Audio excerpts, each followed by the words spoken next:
Good afternoon students. Today we will study one topic of business studies, that is forms of business organization. हाँ जी बच्चे, ये एक business man के पे depend करता है कि वो कौन सी फॉर्म चूज़ करना चाहता है अपने बिज़नेस को करने के लिए. Either he can go for soul trader और ही कैन डू पार्टनरशिप और Hindu undivided family, or there is a cooperative society and joint stock company option is there. Today we will discuss in detail about sole trader. Sole trader, you might have seen lot of sole traders near your home, like bakery shop, stationery shop. So all these are the sole traders.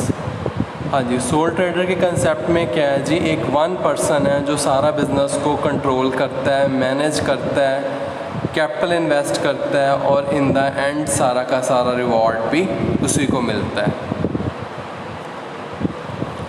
If we talk about its features, first is it is easy to form because government की तरफ से इसके लिए कोई rules and regulation ज़्यादा नहीं है. इसको ओपन करने के लिए सिर्फ उसने अपनी एक शॉप पे गुड्स लानी है, अपनी शॉप पे उसको सेल करना शुरू कर देना है. Next is liability. एक सोल ट्रेडर की लायबिलिटी बच्चे अनलिमिटेड है. अनलिमिटेड लायबिलिटी मींस कि अगर उसकी बिज़नेस की लायबिलिटीज़ बढ़ जाती हैं तो उसको उसकी घर की एसेट्स भी सेल करनी पड़ सकती है बिज़नेस की लायबिलिटीज़ को पे करते time. Next point we have is risk and uncertainty. सारा का सारा रिस्क बच्चे एक सोल ट्रेडर का है because there is no one जो उसके साथ लॉसेस की शेयरिंग करेगा. प्रॉफिट होएगा तो भी सारा उसी का है, लॉसेस होंगे तो भी सारे उसी के हैं.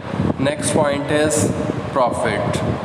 प्रॉफिट जैसा कि हमने पिछले पॉइंट में भी यही डिस्कस किया है कि सारा का सारा प्रॉफिट उसका है, इसलिए डायरेक्ट मोटिवेशन है इसमें. जितना वो काम करेगा उतना ही उसको उसका रिवॉर्ड मिलेगा. Next is operation and control. सारा का सारा ऑपरेशन और कंट्रोल एक बंदे के हाथ में होता है. वो जैसा चाहे डिसीज़न ले सकता है, जैसा उसको सूटेबल लगता है. Next is no separate entity. No separate entity means कि सोल ट्रेडर और बिज़नेस एक ही हैं, कोई अलग एंटिटी नहीं है बिज़नेस की. बिजनेसमैन से दोनों एक ही समझे जाते हैं. Next is lack of business continuity. इसका मीनिंग ये है कि एक सोल ट्रेडर का बिज़नेस कभी भी बंद हो सकता है अगर वो बीमार हो जाता है या उसको कोई दिक्कत आ जाती, कोई फाइनेंशियल प्रॉब्लम. सो ये एक थोड़ा सा ड्रॉबैक है. बाकी फ़ीचर्स में हम मेरिट्स और डीमेरिट्स दोनों डिस्कस करते हैं. सो दैट्स वाई हमने कुछ इसके मेरिट्स डिस्कस किए हैं. मेरिट्स में आपका ये पॉइंट भी आ जाएगा, इजी इंफॉर्मेशन और आपका प्रॉफिट. ये वाले पॉइंट्स आपके मेरिट्स में आ जाएंगे. बाकी डीमेरिट्स में आप लायबिलिटी वाला पॉइंट लिखेंगे और लैक ऑफ बिजनेस कंटिन्यूटी लिखेंगे. Thank you class. Hope the topic is clear to you.